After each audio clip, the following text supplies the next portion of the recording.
پاکستانی اداکارہ جویریہ عباسی نے کہا کہ وہ اپنی بیٹی کی ذمہ داری پوری کرنے کے بعد اپنا گھر بسائیں گی۔ نجی ٹی وی پر گفتگو کرتے ہوئے جویریہ عباسی نے کہا کہ وہ شادی کرنا چاہتی ہیں، لیکن اس سے پہلے وہ اپنی بیٹی کی ذمہ داریوں کو پورا کریں گی۔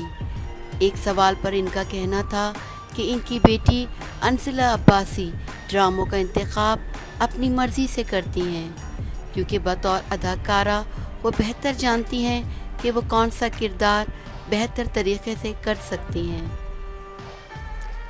اداکارہ جویریہ عباسی نے کہا کہ ان کو اپنا گھر نہ بسنے کا افسوس ہے۔ ایک انٹرویو میں انہوں نے کہا کہ انہیں سابق شوہر شمعون عباسی سے علیحدگی پر افسوس ہے اور ان کے اندر ہمیشہ اس بات کی تکلیف رہے گی۔ ایک سوال پر ان کا کہنا تھا کہ شمعون عباسی ایک اچھے انسان ہیں اور وہ میری بیٹی انزلہ کے والد ہیں اور میرے لیے محترم ہیں۔ انہوں نے بتایا کہ ہمارے الگ ہونے کی وجہ ہماری زندگی کے الگ الگ مقاصد ہیں۔